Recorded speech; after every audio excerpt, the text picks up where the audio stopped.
이 앞에 있는 이 근육이 잘 활성화가 되면은 일상생활 할 때도 허리가 덜 흔들리면서 전방 전이가 진행을 안 하시는 건데, 많은 분들이 이 근육을 강화하시려고 노력을 하세요. 그렇게 하시면은 매우 힘들어집니다. 그러니까 맞지 않는 처방을 하시는 거라고 보시면 됩니다.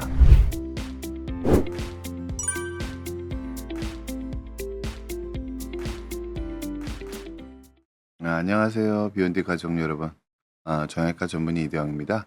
오늘 비욘디에 제가 출연하게 됐는데, 이렇게 멋있는 마이크가 있어서 제가 되게 놀랐습니다. 제가 뭐 DJ가 된 것 같은 느낌도 들고, 여러분들 보시기에 어떠신지 궁금합니다. 여러분들도 어떠신지 의견 좀 주셨으면 좋겠습니다. 아, 날씨가 많이 추운데 모두들 건강하게 잘 지내시는지, 예, 건강 잘 챙기셨으면 합니다. 아, 오늘 방송 주제는 허리에 좋은 운동이란 주제로 여러분께 강의를 드리기로 했습니다. 여러분들, 허리에 좋은 운동에 대해서 너무너무 많은 얘기들이 있습니다. 뭐가 더 좋은 운동일까? 뭐가 더 좋은 운동일까? 그런 얘기들이 많은데요. 그럼 어떻게 생각해야 되는 건지, 좋은 운동이 어떤 조건을, 바지락 슬림님 술집님 감사합니다. 어떤 운동이 좋은지 여러분들께 제가 안내를 그러니까 이해를 통해서 여러분들이 좋은 운동을 선택하실 수 있도록 도와드리고 싶습니다. 저는 어떻게 생각하냐면요, 모든 운동은 다 좋은 운동이 허리에 좋은 운동이라고 생각을 합니다. 일단은 제가 이해하시기 위해서는 필요하신 것들이 좀 있는데, 허리에 좋은 운동을 이해하기 위해서는 우리가 운동하는 목적부터 잘 생각해 보셔야 됩니다. 우리가 운동하는 목적이 되게 여러 가지가 있잖아요.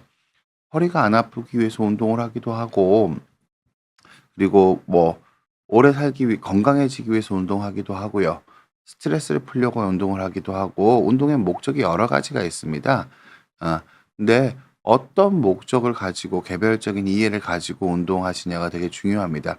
무슨 뜻이냐면은, 그러니까 운동은 무조건 필요한 게 맞는데, 이게 많을수록 좋은 게 아니라 운동을 너무 안 해 주면은 다른 문제가 생기기 때문에 일정 정도까지는 운동이 필요하다라고 이해하시는 게 좋습니다. 여기 비욘디 구독자분들께서 운동이나 그런 거에 궁금한 거 있으시면은 본인 비결 말씀해 주셔도 좋고요. 어떤 운동에 대해서 궁금한 거 있으시면 저한테 질문 남겨 주셔도 좋습니다. 화이트 크리스마스 님이 질문 주셨네요. 2주 전부터 허리에 불편한 감각이 있었는데 갈수록 더 잘 느껴지더니 지금은 허리 통증까지 느껴집니다. 파스를 붙여봐도 큰 차고가 없고요. 허리 통증 원인이 혹시 허리 디스크일 수 있나요? 보통은, 그러니까 허리에 디스크가 튀어나와, MRI를 찍었는데 허리에 디스크가 튀어나왔다고 해서 허리 디스크가 통증의 원인일까요? 그렇지 않은 경우가 많습니다. 그러니까 MRI를 찍어봤는데 협착이 있다고 협착이 허리 디스크의 원인일까요? 꼭 그렇지 않을 수 있습니다. 무슨 뜻이냐면은, 그러니까 환자분들이 모든 거를 통증이 생기시게 되면은, 여러분들이 실질적으로 일상적으로 느끼는 대부분의 통증들은 허리를 삐면서 생기는 것들이 훨씬 많습니다. 허리에 불합리한 힘이 들어가면서 통증이 느껴지는 경우가 훨씬 더 많거든요. 근데 그런 상황에서 MRI를 찍어봤더니 협착이 있으니까 협착 때문에 아프다라고 말하기, 협착이 이 아플 수 있는 근본적인 토대를 만드는 거가 맞고요. 보통 우리가 절벽에서 우리가 걸어가고 있는데 바람이 불어서 떨어지면은, 바람 때문에 바람 때문일 수도 있지만 절벽에 있는 상황이 더 중요한 거잖아요. 그래서 여러분들이 이해하시기에 MRI를 찍어서 허리가 아파서 MRI를 찍었는데 디스크가 있으니까 디스크 때문에 아프다는 게 아니라, 대부분의 경우는 환자분처럼 급성으로 다리에 방사통이 확 느껴지신 게 아니시라면은, MRI를 찍어서 디스크가 있더라도 대부분 디스크 때문에 아프신 게 아니라 어 퇴행성으로 디스크가 늘어져 있는 상태에서 허리에 무리한 힘이 가서, 허리 코어가 약하면서 허리에 무리한 힘이 가서 허리가 아파지는 거일 가능성이 큽니다, 기본적으로는. 그래서 디스크가 튀어나왔다고 해서 디스크란 병은 아니라고 알고 계셔야 되고요. 퇴행성 디스크는 일반적으로 협착을 구성하는 요소이기 때문에, 지금도 너무너무 많으신 어르신들이 병원에 오셔서 퇴행성 디스크이신데 전체적으로 외상성으로 볼록하게 튀어나오지 않고 전체적으로 늘어진 디스크의 모양을 가지고 계신데, 내가 디스크 때문에 아프다고 잘못 오해하고 계신 분이 너무 많습니다. 그런 분들은 대부분 협착 때문에 코어 힘이 약해져서 허리를 삐시면서 통증이 있는 거인 경우가 훨씬 더 크거든요. 그래서 보통은 오늘 허리 디스크인지 원인을 찾는 게 아니라, 내가 허리 디스크 크리스마스님은, 그러니까 제가 말씀드린 허리 관리 요령, 오늘 허리 운동에 대해서 제가 설명드린 걸 듣다 보면은 허리 관리 요령에 대한 이해가 가능하실 거예요. 그 이해를 바탕으로 허리를 관리하시는 게 더 중요합니다. 환자분들이, 제가 외래에서 많은 분들 보면은 허리가 아픈 건 협착이랑 디스크밖에 없으니까 협착이랑 디스크만 없어지면 안 아플 거야라는 생각을 자연스럽게 하시게 되는 경우가 많습니다. 의사들조차도 그런 오류를 범하는 사람들이 없는 게 있는 것도 사실이고요. 기본적으로는 어 협착이랑 디스크가 중요한 것보다는 특히나 환자분 입장에서는 허리가 더 안 아파지게 잘 관리하는 요령을 찾으시는 게 훨씬 더 중요하다라는 생각을 드립니다. 감자칩 매니아님께서 질문 주셨네요. 일어나서 인사하면서 양치 절 때 허리만 숙이는 게 아프고 힘들더라고요. 코어인가? 아무튼 이 허리 숙이거나 할 때 힘주는 거, 이거 허리 원래대로 돌아갈 수 있는 운동이 있나요? 아, 허리 숙일 때 힘주는 거라니까, 이게 질문이 조금, 그러니까 제가 양치할 때 허리만 숙이는 게 아프다고 그러시잖아요. 보통은 이거는 환자분 같은 경우에 대부분 허리만 숙이는 게 아니라, 그러니까 보통 양치를 할 때 몸을 숙일 때 배에 힘을 주고 고관절을 많이 써서 숙일 수 있으면, 똑같이 숙일 때도 누구나 신경을 쓰면은 그게 가능하거든요. 실은 디스크 급성으로 터지신 분들은 양치하고 세수할 때 허리를 숙일 때 배에 힘을 꽉 주고 숙이십니다. 왜?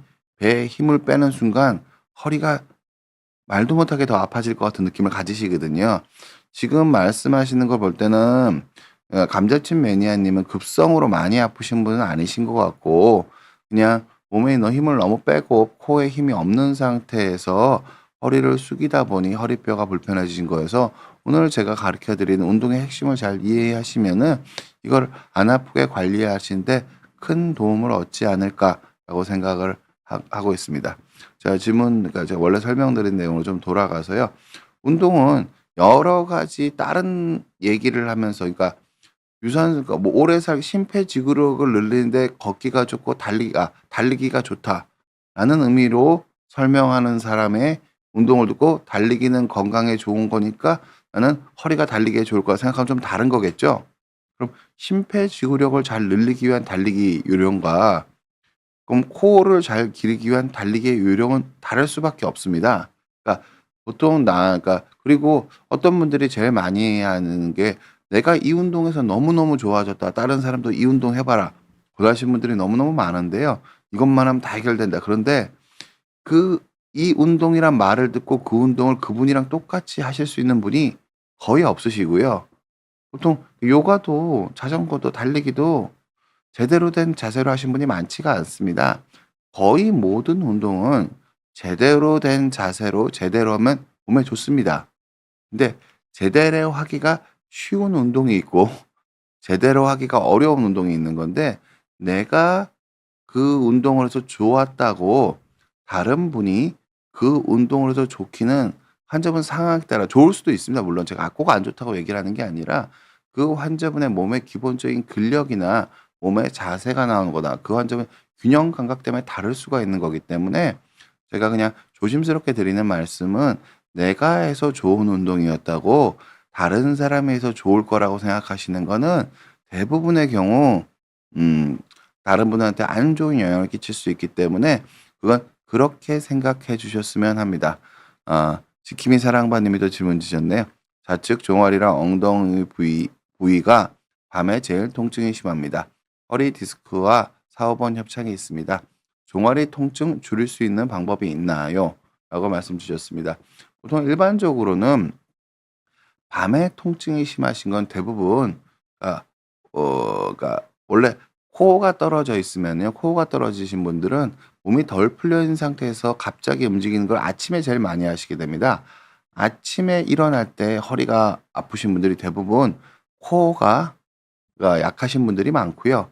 실제로 협착이 있거나 디스크가 크신 분들은 움직일 때 더 아픕니다. 원래 구조적인 문제가 있다면 이 구조가 불안정하고 신경이 뭐가 지금 예민하게 눌리고 있는 상태라면은 허리 자체의 포지션, 자세가 변할 때 더 눌리거나 덜 눌리거나 하겠죠. 따라서 낮에 활동할 때 더 아프신 게 보통 구조적인 문제입니다. 낮에 어떤 활동이 안 되시는 게 실질적으로 엄중하게 봐야 될 구조적인 문제가 많고 구조적인 문제인 경우가 많고요. 밤에 아프신 분들은 대부분은 어떤 원리를 가지고 있냐면요. 그러니까 대부분은 밤에는 우리가 낮에 걱정거리가 있다가 자기 전에는 밤에 걱정을 하다가 잠이 더 안 드는 경우가 많잖아요. 무슨 뜻이냐면은 밤에 통증이 심하신 분들은 크게 느끼시는 분 대부분 낮에도 그 통증을 계속 가지고 계신 경우가 많습니다. 그런데 낮에 내가 다른 활동을 하거나 다른 운동을 하거나 다른 신경을 쓸 때는 그 통증을 적게 느끼다가 거의 신경을 안 쓰게 되다가 밤에 그 통증을 더 많이 느끼게 되는 경우가 많습니다. 간혹 돌아 눕는 자세에 따라서 통증이 심하신 분들을 제외하고는 밤에 누워 있는 자세가 허리에 힘이 더 많이 전달되는 게 아니기 때문에 누워 있다고 구조적인 문제가 악화되시는 경우는 매우 적거든요. 지킴이 사랑방 님께서는 만약에 제가 말한 거랑 양상이 비슷하시다면은 이거는 감각신경 손상이 좀 있는 거인 경우가 많고 약간 우울감이 있는 경우가 많습니다. 보통 밤에 더 통증을 느끼시는 분은 약간 우울감이 있는 경우. 그래서 항우울제를 일시적으로 처방받아 드시는 것도 좋고요. 또 한 가지는 하지불안 증후군처럼 신경이 좀 예민해지시면서 하지불안 증후군이 꼭 그런 건 아니지만 그러니까 처방은 비슷합니다. 신경이 좀 밤에 좀 더 예민해지면서 증상을 많이 느끼는 경우가 많으시기 때문에 단순 진통제가 아니라 신경성 통증 완화제, 항우울제, 그리고 또 한 가지는 수면제의 도움을 좀 받아보시는 것도 나쁘지 않습니다. 왜냐하면 잠을 못 자는 거 약도 부작용이 있습니다. 근데 잠을 못 자고 스트레스 받는 것도 어르신 같은 경우에 몸이 늙고 건강상에 충분한 위해가 되기 때문에 수면 장애가 있으실 정도시라면 적극적인 약물 치료를 받아보시는 걸 전 추천드리고요. 그리고 밤에 통증이 심한 것 자체가 보통 이상 감각을 동반하는 경우가 많습니다. 환자분들이 감각과 우리가 피부를 많이 꼬집다 보면은 꼬집혀 있는 피부의 느낌이 달라지는 걸 느끼는 경우가 있습니다. 그럼 피부 자체가 망가진 거거든요. 신경이 오래 눌리면 신경 자체가 손상을 받게 됩니다.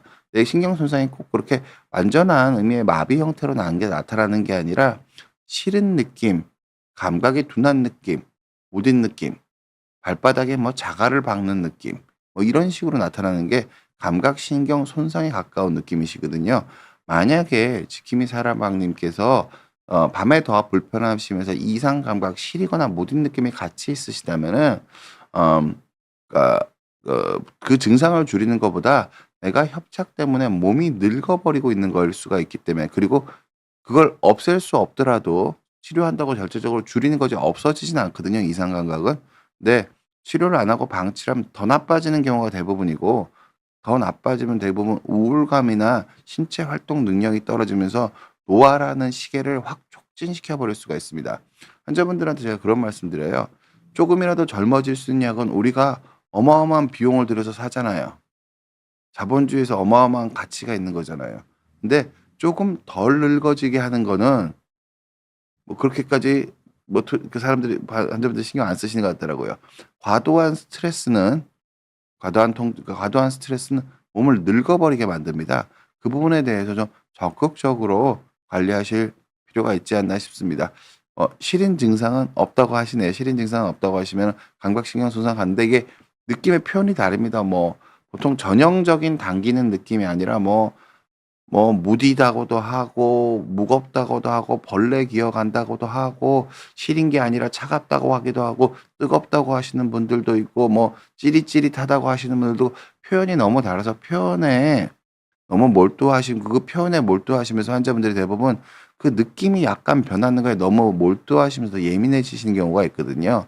그러니까 가능하면 저리고 땡긴 전형적인 증상이 아닌 것들이 나타나기 시작하신다면은 그거는 한번 진료를 받아보실 필요가 있다라고 제가 말씀드립니다. 오늘 질문 되게 많이 주시네요. 예, 다이어트 성공 기호님이 질문 주셨습니다. 협착증 치료는 꾸준히 받고 증상은 나아지는 것 같는데 증상이 나아지는 것 같지 않아요. 잠시 괜찮아진 것 같으면 다시 통증이 오고 주사하고 약물만으로는 치료에 한계가 있는 것 같아 도움을 청해 봅니다. 허리 협착증 운동은 뭐가 좋을까요? 제가 다이어트 성공님까지 말씀드리고 제가 좀 그러니까 원래 말씀드리는 내용을 좀 말씀드리려고 할게요. 협착증 치료는 기본적으로는 여러분들이 치료가 뭔지에 대해서 생각해 보실 필요가 있습니다. 우리가 감기약을 치료하는데 감기 바이러스 자체를 먹는 게 아니죠. 그럼 우리는 감기를 근본적으로 낫게 하는 치료를 하고 있는 게 아닙니다. 그렇겠죠? 근데 감기가 걸리면 우리 약을 먹어야지 우리가 덜 힘들잖아요. 약을 저도 감기 걸리면 감기약 먹습니다. 근데 감기약을 먹지만 저는 감기약이 근본적인 치료라고 생각하진 않습니다, 기본적으로. 근데 감기약을 계속 먹는데 감기가 좀 증상이 좀 줄어들다가 감기가 또 생기고 증상이 줄어들다가 감기 증상이 또 생기면 저는 걱정이 돼서 폐렴이 생겼는지 병원 가서 정밀 검사를 받아볼 것 같습니다. 그러니까 똑같은 거라고 보시면 됩니다. 약물, 주사, 시술까지는 통증을 줄이기 위한 대증적인 치료라고 보시면 됩니다. 그래서 대증적인 치료가 필요한 게 맞는데 대증적인 치료만으로는 충분하지 않은 경우가 많습니다. 왜냐하면은 그러니까 협착증 자체가 몸의 노화를 촉진하고 몸에 힘이 떨어지는 걸 일으키거든요. 협착증의 자연 경과가 어떤 거냐면은요. 협착이 있으면 결코 많이 아프지 않습니다. 여러분들이 협착을 어느 날 갑자기 협착이 발견되는 경우가 많거든요. 환자분이 병원 가셨을 때 환자분들이. 그럼 협착은 아주 천천히 수년에 걸쳐서 수십 년에 걸쳐서 서서히 좁아지고 있는데 어느 날 갑자기 환자분들은 아프다 그러세요. 그럼 협착이 많이 아픈 병일까요? 전혀 아닙니다. 협착은 별로 아픈 병이 아닙니다. 그냥 협착이 있으시면은 서서히 몸에 힘이 빠지고 서서히 코어가 약해지시면서 자세가 나빠지고 허리가 구부정해지기 시작합니다. 그럼 몸통에 힘이 더 빠집니다. 그러면은 자꾸 몸을 자주 삐게 됩니다, 허리를. 그러면서 한 번씩 허리가 과도한 충격을 받을 때마다 많이 아파지시는 경우가 대부분이세요. 근데 이 많이 아파진 부분은 약물과 주사 시술로 증상 조절이 대부분 어느 정도 가능합니다. 그런데 몸에 힘이 빠진 게 결국 허리를 삐는 원인인데 협착 때문에 생긴 거지만 몸에 힘이 빠져 있고 코어에 힘이 빠져 있고 균형 감각이 떨어져서 아픈 건데 삐는 건데 그거가 향상이 되지 않으면은 나을 수 없는 건 근본적인 호전이 있을 수 없는 건 너무 당연한 부분입니다. 너무 당연한 부분이고 보통 환자분들한테 허리 치료에서 저는 뭐라고 말씀드리냐면은 근본적인 치료는 단 하나밖에 없습니다. 생활 습관. 생활 습관밖에 없고 운동은 그거랑 조금 다른 의미가 있어서 운동도 적극적으로 잘 활용하시면 좋지만 안 아프려고 하는 것, 안 아프려고 하는 거는 운동보다는 생활 습관이 훨씬 더 중요하다는 거를 오늘 제가 드리는 설명을 듣다 보면 환자분께서 이해하실 수 있지 않을까 생각합니다. 일단 강의 내용으로 좀 돌아가서 제가 설명을 드리겠습니다. 운동은 우리 모두에게 필요합니다. 근데 운동량에 비해서 정비례해서 좋다고 생각하시면 절대 안 됩니다. 그냥 어느 정도 선까지의 적정한 양의 운동이 필요합니다. 뭐 어떤 약도 너무 많이 먹으면은 다 몸에 해롭겠죠. 근데 필요한 약을 안 먹으면 몸에 해롭겠죠. 적정선이 있는 거지 운동이 적당히 운동이 좋다가 아니라 적정한 운동은 건강 관리에 꼭 필요하다. 이렇게 이해해 주셔야 됩니다, 기본적으로. 근데 대부분의 일반인들이 적정한 양의 운동도 안 하는 경우가 많기 때문에 운동을 하라고 하는 건데 환자분들을 대부분 보면은 평소에 운동을 안 하다가 운동이 좋다고 하니까 너무 과도하게 집중적으로 운동을 몇 개월 하셔서 몸을 더 망가뜨린 경우가 많기 때문에 제가 이런 말씀을 드리는 겁니다. 어찌 됐든 적당한 양의 운동이 우리 모두에게 필요한 건 맞습니다. 일단은 운동의 목적을 크게 여러 가지로 보면 심폐지구력 향상, 근력 향상, 그리고 정신적 스트레스를 줄여주는 것. 보통 일단 크게 요렇게 보도록 하겠습니다. 일반적인 운동의 의미는. 근데 이런 운동은 뭐 어떤 의미에서 많이 하면 많이 할수록 좋은 부분이 좀 있습니다. 근데 이것도 연세 드신 분들은 심폐지구력을 함부로 심박수를 높이게 되면 그것도 문제가 되니까 어찌 됐든 이런 운동이랑 이런 의미에서 운동의 그런 목적이 있고요. 근데 허리가 아플 때 운동 자체는 어떤 식으로 허리가 아프신 분들이 운동을 하고 싶다면 어떤 식으로 운동을 하셔야 되는지 제가 좀 설명을 드리도록 하겠습니다. 기본적으로 운동은 하실 수 있는 방법을 가르쳐 드려야 되니까요. 기본적으로는. 허리뼈에 대해서 일단 이 어떤 운동이 허리에 좋은지를 여러분들이 이해하셔야지 자기 몸에 맞춰서 자기가 관리하면서 운동을 하실 수 있기 때문에 어떤 운동이 좋다가 아니라 여러분들이 스스로 어떤 운동이 좋은지를 모든 운동을 내 몸에 내 허리에 도움이 되도록 하실 수 있도록 도와드리고자 합니다, 오늘은. 그림 좀 부탁드리겠습니다. 여기 보시는 것처럼 척추뼈는 이렇게 생겼습니다. 짝대기처럼. 근데 여러분들 이 모양을 딱 보시면은 이게 몸통의 가운데 있을 거라고 막연히 생각하는 경우가 많은 것 같습니다. 자세히 생각해 보면 아닌데. 이렇게 뼈밖에 없는데 근데 신기하게 사람 몸에서는 이 뼈가 가운데에 있지 않습니다. 우리가 머리가 가운데에 있으니까 척추뼈도 가운데에 있을 것 같잖아요. 머리가 가운데에 있다고 우리 대부분 느끼잖아요. 근데 척추뼈는 가운데에 있지 않습니다. 머리는 비교적 몸의 무게중심의 가운데에 있는데 척추뼈는 이렇게 뒤쪽이 다 치우쳐 있습니다. 그럼 우리가 머리의 무게, 팔의 무게, 다리의 무게 그러니까 우리가 어마어마한 무게가 나가는 팔과 머리가 다 척추뼈를 통해서 아래쪽으로 연결이 돼 있는 거고 우리가 우리 체중으로 다리로 지면을 디디면은 그 어마어마한 지만 반발력이 고관절도 앞에 붙어 있거든요. 이 그림에서 보시는 것처럼 환자분들이 고관절이 뒤에 있다고 생각하시는 분들이 많은데 아 피디님 커서 좀 아이고 마우스 커서 좀 예 됐어 감사합니다. 환자분들은 고관절이 뒤에 붙어 있다고 생각하시는데 고관절은 실질적으로 골반의 앞에 있습니다. 척추뼈는 골반을 뒤쪽으로 이루는 거고 골반이 앞에 있고 이 앞쪽에 붙어 있습니다, 고관절은. 그러면은 머리랑 팔이랑 다리는 다 앞에 있는데 척추뼈만 뒤에 있습니다. 이게 신기하죠? 근데 이런 데 사람이 어떻게 걸을 수 있을까요? 원래 우리가 네 발로 기었을 때는 이렇게 돼 있는 게 합리적으로 보입니다. 허리뼈가 뒤쪽에 있으면은 그 가운데 있는 것보다는 뒤쪽에 있는 게 네 발로 길 때는 더 안정적인 구조인 것처럼 보이잖아요. 우리가 강아지, 고양이 표범 제가 정확하게 모르는데 아마 다 그런 식으로 되어 있을 거예요. 기는 척추동물은 뒤쪽에 있을 거예요. 그런데 사람의 척추뼈는 뒤에 있거든요. 사람은 걸어 다녀요. 그럼 우리가 이걸 어떻게 안정적으로 유지할 수 있는지 되게 의문이 드실 겁니다. 이게 그런데 이걸 유지할 수 있는 비결은 근육에 있습니다. 뼈에 있는 게 아니고 허리뼈와 허리 주변의 인대에 있는 게 아닙니다. 실은 여기 보시면은 이 사람 모양에서 보시는 것처럼 머리의 무게와 팔의 무게는 이 뒤쪽에 있는 척추뼈를 통해서 밑으로 전달이 되고 이 척추뼈를 통해서 전달된 무게는 골반뼈를 거쳐서 다리와 앞쪽에 붙어 있는 고관절을 통해서 다리로 연결되는 이런 구조를 가지고 있습니다. 따라서 이 그림에서 보이는 이 배에 있는 원통, 코어 근육이라고 부르죠. 이 코어 근육이 힘을 제대로 받아주지 않으면 우린 걸을 수가 없습니다. 허리뼈만 가지고 어떻게 저 작은 허리뼈가 실질적으로 그렇게 크지가 않거든요. 우리 돼지 감자탕 먹다 보면은 돼지뼈, 척추뼈를 보잖아요. 사람 뼈가 그것보다 그렇게 많이 크지 않거든요. 비슷한 크기라고 보셔도 좋으신데 쪼끔 더 클 수도 있지만 비슷한 크기 큰 차이가 안 나는데 그 작은 뼈로 70 년, 80년 동안 팔과 머리의 무게가 다리로 전달되는 거를 균형을 잡으려고 하면은 버티는 게 신기하죠? 버텨지는 게 신기합니다. 근데 그걸 버틸 수 있는 이유에 제일 중요한 건 이겁니다. 이 몸통을 싸고 있는 코어 근육.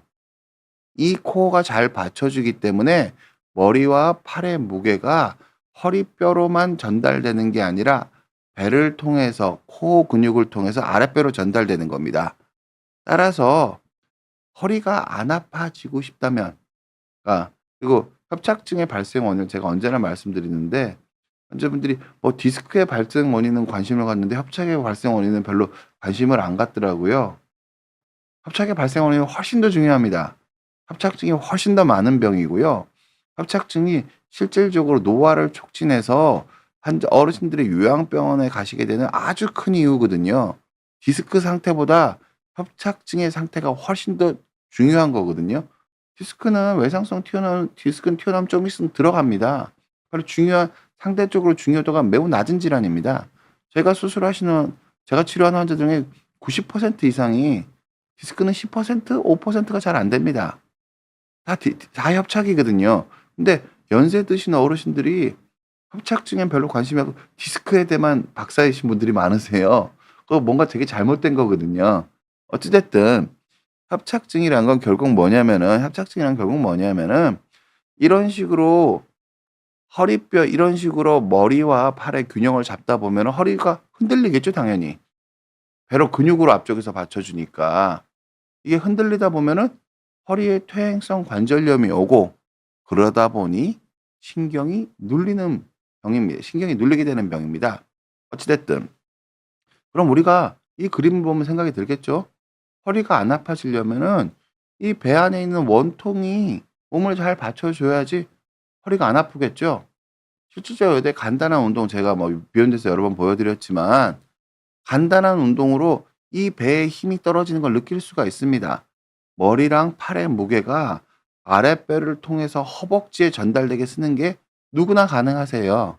근데 평소에 그렇게 쓰게 되면 허리가 일을 적게 하겠죠? 그리고 한 군데서만 받치면 몸이 많이 흔들리겠죠? 근데 앞뒤로 지지를 해 주면 몸이 덜 흔들리겠죠? 그럼 협착이 오는 확률이 확 줄어들 겁니다. 근데 환자분들이 대부분 "허리가 아프다." 그러시면은 허리 근육 강화를 하려고 막 그러신 분들이 되게 많아요. "허리 강화 운동, 코어 강화 운동." 그런 말씀 많이 하세요. 근데 그거는 여러분들이 근육에 쪼끔만 관심을 가지면은 '허리 강화를 함부로 하면 안 되겠다.'는 느낌을 바로 느끼실 수 있습니다. 왜 그런 거냐면은요. 이 그림을 보시면은 답이 있습니다. 척추뼈는 요렇게 있는데요. 이게 척추 주변 근육은 대부분 이 뒤쪽에 있는 근육을 뜻하는 겁니다. 왜냐하면 이거는 척추 앞쪽 일부에 붙어서 골반에 붙는 뼈이기 때문에 척추뼈 사이를 연결하는 근육이 아니에요. 골반이랑 허리뼈랑 연결해 주는 근육에 가깝거든요.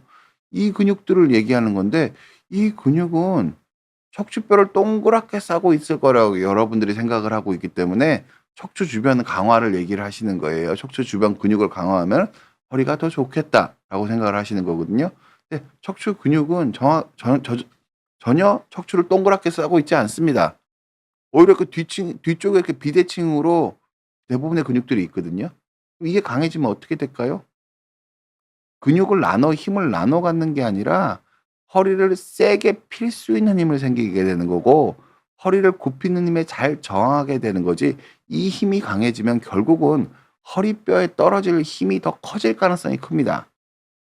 즉 허리에서 강화되는 거는 이 코어에 대한 인지란 표현을 쓰는 이유는 따라 말씀드리겠지만 이 근육이 강해지면 이 근육이 강해지면은 허리에 떨어지는 힘이 주는 거지 이 근육이 강해진다고 허리에 떨어지는 힘이 줄지가 않습니다, 기본적으로는. 여러분들이 이 내용을 꼭 이해하셨으면 합니다. 지금 질문을 전방전이도 이 근육을 강화하면 허리에 떨어지는 힘이 더 강해져서 허리가 더 빨리 나빠지실 수 있습니다. 이 앞에 있는 이 근육이 잘 활성화가 되면은 일상생활 할 때도 허리가 덜 흔들리면서 전방전이가 진행을 안 하시는 건데 많은 분들이 이 근육을 강화하시려고 노력을 하세요. 그렇게 하시면은 매우 힘들어집니다. 그러니까 맞지 않는 처방을 하시는 거라고 보시면 됩니다. 여러분께서 운동에 대해서는 이 코어를 잘 활성화할 수 있는 운동을 해야 된다고 제가 말씀드리고 싶습니다. 보통은 운동 자체가 어떤 거냐면은요. 그러니까 운동이랑 그러니까 허리에 대해서 얘기를 하는 겁니다. 제가 허리에 대해서만 얘기를 할 때 안 아파지기 위한 거는 정확히 말하면 휴식밖에 없고요.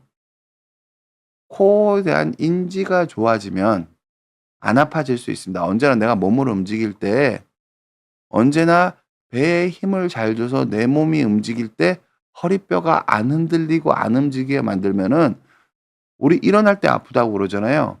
이론적으로는 코어에 힘을 잘 주면은 일어난지 안 일어난지 뭐 어차피 우리 허리뼈에 중력 센서가 있어서 누웠는지 서 있는지를 판단하는 게 아니잖아요. 허리에 힘이 떨어지고 꺾이는 걸로 우리 허리는 일어설 때 아파지고 누울 때 아파지고 앉을 때 아파지는 거잖아요. 근데 이 코어에 힘이 부드럽게 잘 들어가 있고 균형 있게 상체와 하체의 밸런스를 잘 잡아주면은 허리 입장에서는 일어날 때 일어난지 모를 거고요. 걸을 때 걷는지를 잘 모르겠죠. 즉, 이 코어가 균형 있게 언제나 활성이 잘 되어 있으면 허리 통증이 안 생기는 겁니다, 실은. 근데 그렇게 되면 자세가 저절로 발라지시는 거고요, 실은. 그래서 운동 자체가 허리를 안 아프게 하는 데 필요한 건 운동이라기보다는 이 코어의 힘을 지속적으로 유지할 수 있는 능력이 필요하신 겁니다. 네. 여러분들이 코어 강화란 말씀 많이 들으시잖아요, 코어 강화란 말씀. 근데 이 코어 강화가 그러니까 안 아프기 위한 코어 강화가 대부분 아닙니다. 그러니까 운동 능력을 높이기 위해서 코어를 강화하는 건 이것만 강화하는 게 아닙니다. 그러니까 코어도 강화하지만 이 코어와 주변 근육들의 협응력을 높이는 게 코어 강화거든요. 이를테면 가장 대표적인 운동 플랭크를 생각을 해 볼게요. 여기 코어에는 팔이 없잖아요. 팔은 코어에 안 들어가잖아요. 근데 플랭크가 왜 코어 운동일까요? 플랭크는 코어 운동이 맞습니다. 왜 맞냐면은 상체에 언밸런스를 주고 상체와 하체를 연결하는 거를 아랫배의 힘으로 잘 버티도록 훈련해 주는 거거든요. 그래서 플랭크가 코어 운동이 맞습니다. 그런데 플랭크를 균형을 잡는 운동으로 할 정도로 충분한 팔에 근력이 있고 충분한 다리에 근력이 있으신 분들은 플랭크를 아주 가볍게 하면서 균형 잡는 훈련이 되세요. 근데 이 플랭크를 팔굽혀펴기처럼 이해하면서 팔 근력 기르는 식으로 운동하게 되시는 분들은 코어 힘이 균형 잡는 능력이 향상이 안 되겠죠. 그래서 결국은 그러니까 몸의 그러니까 코어 강화는 코어를 인지도 향상시키지만 다른 부분과 코어를 연결하는 운동이 훨씬 더 가깝습니다. 우리가 많이 하는 스쿼트. 여기 코어에 다리가 없잖아요. 네. 스쿼트 하면 우리 허벅지 많이 힘들잖아요. 그럼 스쿼트가 왜 코어 강화 운동이죠? 코어를 강화하는 운동인 건 맞습니다. 무슨 뜻이냐면은 허벅지에 힘이 들어가면 보통 허벅지 앞쪽에 힘이 들어가는 순간 대부분 이 코어 복횡근에 힘이 무조건 들어갑니다, 보통. 그렇기 때문에 자세를 정확히 잡고 스쿼트를 하게 되면 코어 강화 효과가 있는 게 맞습니다.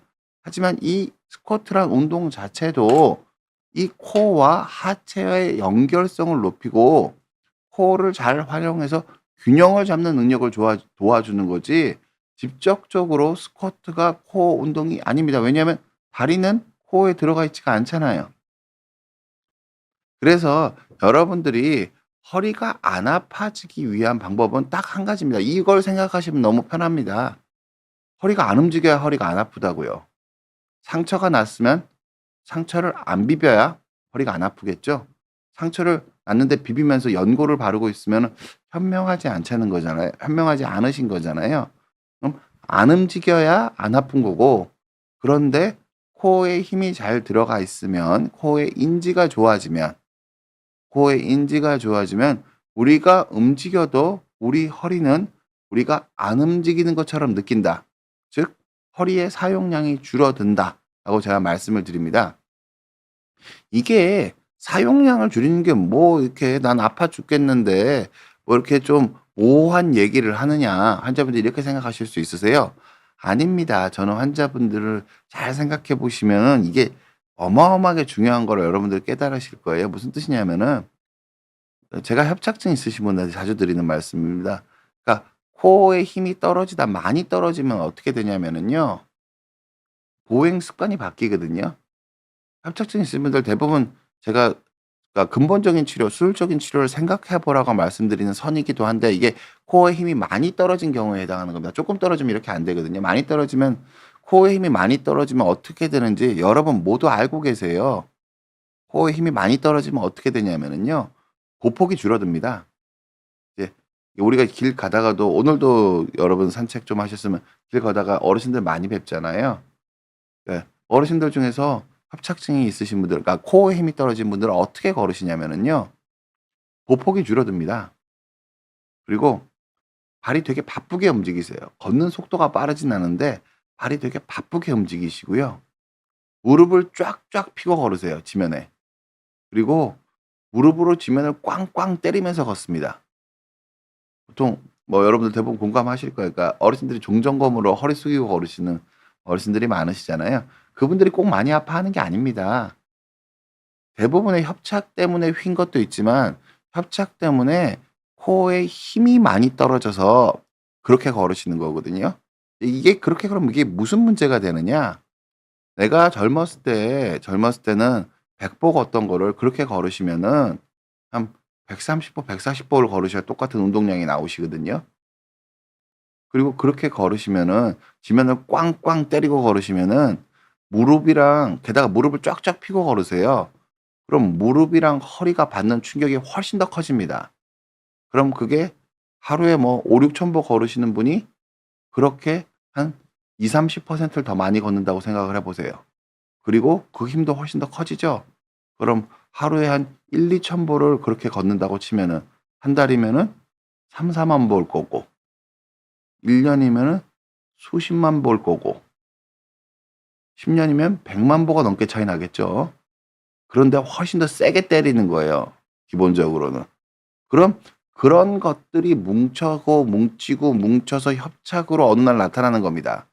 코어에 힘이 떨어진 생활 습관들이 그거를 할 때는 알게 모르게 별로 안 아프거든요. 한 점을 제가 말씀드리면 귀찮아해요. 어려우시다고 합니다. 근데 이거는 저는 말씀드리면 생존의 문제라고요. 그 힘의 차이가 10 년이면 수백만 회의 차이가 나기 때문에 허리를 퇴행성 변화를 촉진해서 협착을 만드는 거고요. 그 협착 때문에 지금도 많은 분들이 훨씬 더 빨리 늙어 버리십니다. 무슨 뜻이냐면은 제가 아까 말씀드렸지만 똑같은 활동량 유지가 어려우세요. 그럼 활동량을 줄이거나 줄여도 늙겠죠. 활동량을 억지로 유지하면 자꾸 아파집니다. 그럼 그래도 늙겠죠. 이게 그 바른 코어를 안정하게 하는 생활 습관을 갖는 게 여러분들이 생각하는 것보다 정말 어마어마하게 중요한 문제입니다. 단순히 귀찮은 문제가 아니라 보통 저는 환자분들 치료하시고 나면 "치료하고 3달 안에 젊은이처럼 걸으셔야지 환자분은 제대로 치료가 된 거라고. 그냥 안 아파져서 내 마음대로 내 팔 흔들고 돌아다닐 수 있다고 좋아지신 게 나은 게 아니라고. 치료를 제대로 하시고 3 개월 안에 젊은 사람처럼 걷는 생활 습관을 가지셔야지 환자분들이 비로소 근데 노력하시면 누구나 되기 때문에 하는 말씀입니다. 이게 이 협착증 이 코 인지를 기르는 운동 자체는 코 인지를 기르는 운동 자체는 실은 턱걸이 같은 운동이 아니에요. 아무 생각 없이 열심히 한다고 느는 운동이 아니고요. 평균대 위를 걷는 것 같은 운동이거든요. 근데 평균대 위를 걷는 걸 뭐 안 하는 것보단 많이 하는 게 유리하겠지만 많이 한다고 느는 것도 아닙니다. 평균대 위를 걸을 때 '내가 어떻게 하면 균형을 잘 잡을 수 있을까?' 골똘히 생각하고 연구하면서 지속적으로 해야지 그 능력이 느는 거거든요. 그냥 아무 생각 없이 좋다고 하는 운동을 따라서 해서 느는 운동이 절대 아닙니다. 제가 바른 자세 교육을 많이 시켜 드리는데 바른 자세 교육 시켜 드리면 제일 문제가 뭐냐면은요. 내가 잘 못하는 걸 아시는 분들은 고쳐서 오세요. 근데 제일 어려운 게 뭐냐면은 내가 잘 못한다는 걸 모르는 겁니다 기본적으로는. 그래서 제가 재활 교육을 계속 꾸준히 받으라고 여러분한테 말씀드린 건데 여러분들이 이 부분에 대한 이해가 깊어져서 느끼시면은 저절로 할 수 있습니다. 내가 배에 힘을 잘 주는 게 허리가 편안해진다고 느끼고 내가 몸이 안 흔들리게 걷는 게 허리에 부담이 덜 된다고 느끼고 내가 지면을 부드럽게 딛는 게 허리와 무릎의 충격이 덜 떨어진다는 걸 여러분들 해 보면 금방 느끼시거든요. 그걸 꾸준히 실천하면 자세가 저절로 달라지시고요. 그걸 꾸준히 실천하면 저절로 안 아파지십니다. 근데 생활 습관 자세 하나도 안 고치고 약이랑 주사를 맞고 내가 안 아파지시길 바라시면은 일시적으로는 안 아파지실 수 있으세요. 그게 안 되는 게 전혀 아닙니다. 근데 장기적으로는 성공할 수 없는 방법입니다, 기본적으로는. 그래서 여러분이 이 부분에 대해서 꼭 좀 이해를 하셨으면 좋겠고요. 제가 두서없게 말씀을 드려서 요거 한번 좀 제가 좀 보여드릴게요. 제가 되게 좋아하는 그림인데요. 음 여기 보시면은 그 첫 번째 숙이신 분은 우리가 "나는" 환자분들이 그러세요. "나는 잘한다. 어떻게 해야 되냐. 말 한마디 해 달라." 말 한마디로 표현할 수가 없습니다. 왜 그러냐면은요. 지금 1 번에 A에 있는 분은 허리를 제일 많이 숙였잖아요. 허리를 제일 많이 숙였는데 3분 중에서. 근데 허리는 제일 적게 꺾여 있습니다. 무슨 뜻이냐면은 아랫배에 힘을 잘 주고 코어에 힘이 잘 들어간 상태에서 부드럽게 몸을 숙이니까 고관절이랑 등이 왕창 꺾이면서 허리는 별로 안 숙인 거예요. 이분은 몸은 많이 숙였지만 허리는 덜 움직인 겁니다. 근데 대부분 협착이 있으신 분들은 B처럼 숙이세요. 허리에 고관절이 거의 안 꺾이고 등을 동그랗게 말아 버리셨어요. 숙인 양은 오히려 더 적습니다. 숙인 양은 오히려 더 적은데 그렇게 하면 허리가 아프겠죠. 허리는 엄청 일을 한 거잖아요. A 허리는 내가 3 정도 일했다고 치면은 B의 허리는 내가 5, 6, 5, 6 일하고 있는 느낌일 거예요. 그럼 저런 생활 습관을 가지고 1년 사는 사람이랑 A 같은 생활 습관을 가지고 1년 사는 사람이랑 같을 수가 없겠죠. 근데 대부분의 일반인들은 저런 생활 습관을 가지고 B 같은 생활 습관을 가지고 한 10 년은 지나면 문제가 생기는 게 협착증입니다, 실은. 실은 그게 사실입니다. 절대로 급하게 협착증은 많이 아픈 병이 아닙니다. 오랜 시간 동안 관리가 안 된 결과 나타나는 거지 지금 아프기 전 상태에서 그 문제의 근본은 다 있었던 게 맞습니다, 기본적으로는. 그리고 여기 C 그림을 보시면은 이게 운동 안 하다 운동하시는 분들이 이렇게 하는 겁니다. 자세를 잡으려면 내가 운동에 자신이 있고 힘이 좋으니까 코어에는 힘을 제대로 못 주고 그냥 싹 다 힘을 꽉 줘 가지고 확 숙여 버립니다. 이러면 이게 제일 빨리 망가집니다. 껍데기 근육으로 억지로 자세를 만드는 분들. 그러니까 남이 좋다는 운동을 억지로 따라서 하시다 보면은 자꾸 문제가 생기는 게 이유는 뭐냐면은 껍데기 근육에 힘을 줘서 그 형태를 만들어 버리는 겁니다. 제가 예를 들어서 설명하면은 타이거 우즈가 공 치는 자세를 보면은 정말 환상적으로 공을 치고 자세가 너무너무 멋있어서 우리가 타이거 우즈를 따라합니다. 문제는 타이거 우즈는 중요한 데는 힘을 코어에만 힘을 잘 주고 다른 데는 아주 힘을 잘 뺀 상태에서 그 자세를 만든 거고 회전하는 과정에서도 코어는 잘 유지되면서 최고 수준의 협응력을 가지고 있기 때문에 그렇게 휘둘러도 안 다치는 거거든요. 그걸 그냥 따라하면 내 능력에 맞지 않는 걸 따라하면은 C처럼 되면서 허리가 더 빨리 망가지는 결과를 부르실 수 있습니다. 그래서 모든 운동은 좋은 운동이 맞습니다. A처럼 허리를 보호하실 수 있으면 허리를 숙이는 동작이 좋고요. 신전을 할 때도 마찬가지입니다. 저렇게 A처럼 아랫배에 힘을 잘 주고 신전을 하면 허리에 되게 좋은 운동인데 B같이 되시는 분들은 신전을 해도 허리만 과신전되거나 골반만 왕창 꺾여 버립니다. 허리가 과신전되는 경우가 너무 많습니다, 기본적으로는. 그래서 어떤 운동이 내가 해서 좋으니까 다른 사람도 그걸 하면 좋은 게 아니라 내 그때 근력 상태가 내 코어에 맞는 운동이었던 겁니다. 코어가 너무 약한 사람은 앉았다 일어서는 것부터 재활을 해야 되고요. 코어가 충분히 강하신 분들은 제가 별로 안 좋아하고 아주 과격한 운동을 통해서 재활을 하셔도 괜찮습니다, 기본적으로는. 그래서 자기 코어 상태에 맞는 운동을 하셔야 되고 내가 운동할 때 내 몸이 흔들리는지 내가 아랫배에 힘은 잘 들어가는지 생각해 보실 필요가 있으시고요. 환자분들이 그러니까 연세 드신 분들이 제일 많이 하시는 오류가 뭐냐면 원래 운동 거의 안 하시다가 걷는 게 힘들어지면 갑자기 10,000보, 20,000 보를 걷기 시작하신 분들이 너무 많으세요. 그러니까 원래 10,000보, 20,000 보를 젊었을 때 계속 걷던 분이 10,000보, 20,000보 걷는 건 괜찮으신데 협착이 생기거나 갑자기 걷기가 좋다고 해서 아픈 걸 참으면서 10,000보, 20,000 보를 걸으시면은 기본적으로는요. 퇴행성 변화는 활동량이 많으면 무조건 마모가 많이 생기세요. 무조건. 근데 운동을 그래서 적정량을 해야 되는데 이게 만보, 2만보라면 내가 승리한 성취감 그러니까 만보, 2만보를 아픈데도 참고 걸으시면은 근육은 생기고요. 심폐지구력은 좋아지세요. 그래서 건강에 도움이 되는 부분이 없지 않으세요. 없지 않으신데 아픈 걸 참고 걸으면 허리는 더 빨리 망가집니다. 그러니까 이게 근데 기분이 좋으니까 성취감이 있으니까 통증을 더 적게 느끼시는 경우가 많으세요. 그래서 그걸 많이 하시다가 몸을 더 빨리 망가뜨리시는 뭐 허리 자체는 더 빨리 망가뜨리시는 분들이 너무너무 많으세요. 내가 그걸 해낼 수 있으니까 좋은 거라고 생각하시면서. 그래서 자기 능력에 맞는 운동을 하시는 선택을 하는 걸 되게 진지하게 생각해 보실 필요가 있습니다. 진지하게. 진지하게 생각해 볼 필요가 있다고 제가 말씀드려요. 모든 운동은 좋은 운동이고요. 나한테 맞는 운동이 좋은 운동이고요. 운동의 허리에서 심폐지구력이랑 근력이랑 다른 겁니다.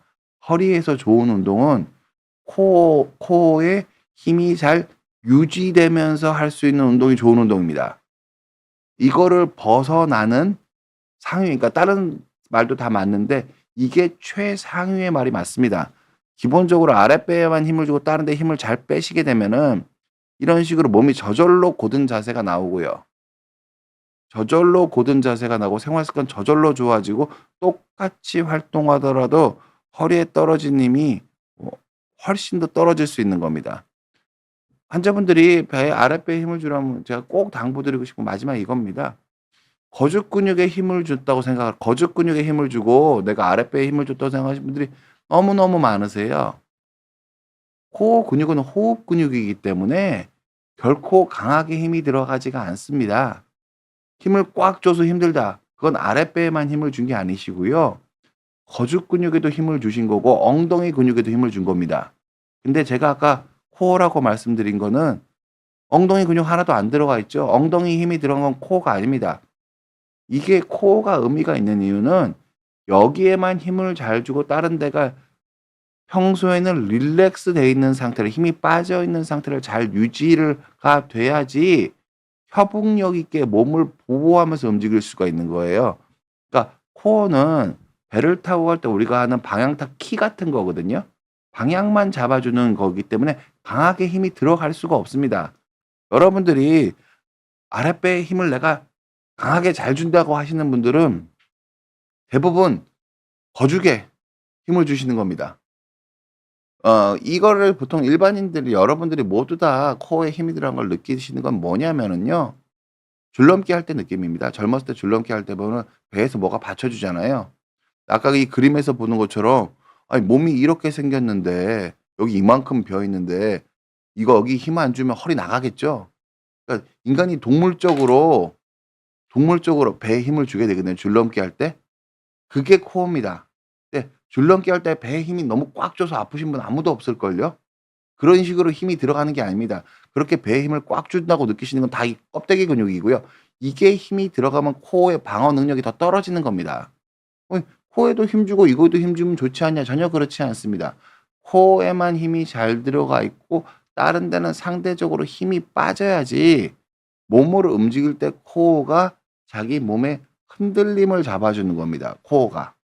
전체적으로 이런 식으로 이해하셨으면 좋겠습니다. 운동 그러니까 허리에 관해서는 이 기본적인 원칙으로 다른 운동을 이해하시고 운동들을 선택하시면은 여러분들이 건강한 삶을 유지하시는 데 도움이 될 것 같습니다. 시간이 허락하는데 피디님이 허락하시는 만큼 질문 몇 개 답하도록 하겠습니다. 예. 그럼 개굴님이 질문 주셨습니다. 한쪽 허리와 고관절에만 통증이 있고 양측 근육의 차이가 나는데 그게 허리 통증의 원인이 있을까요? 보강 운동을 하면 통증이 완화될까요?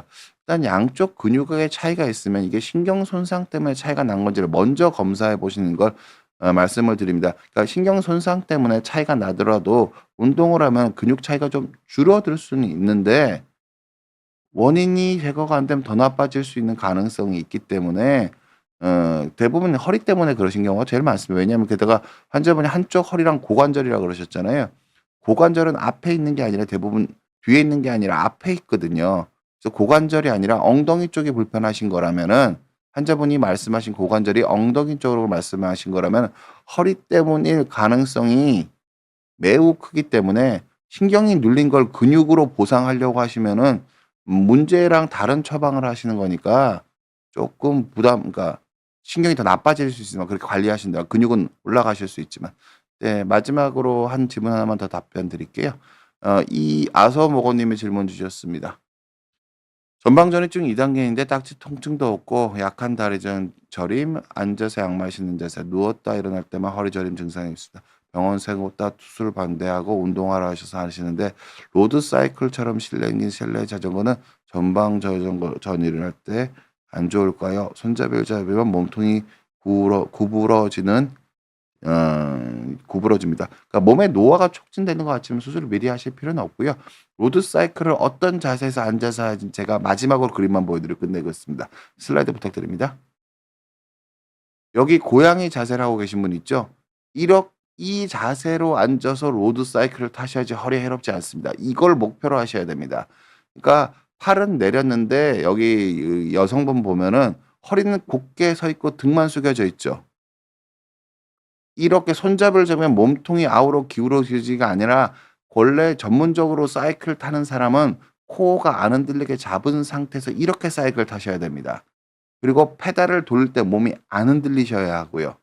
예, 제가 비욘드에서 사이클 전문가 선생님이랑 한 방송이 있으니까 참고해 주셨으면 합니다. 여러분들이 건강한 운동하시고 즐겁게 생활하시는데 오늘 방송이 도움되셨으면 합니다. 감사합니다.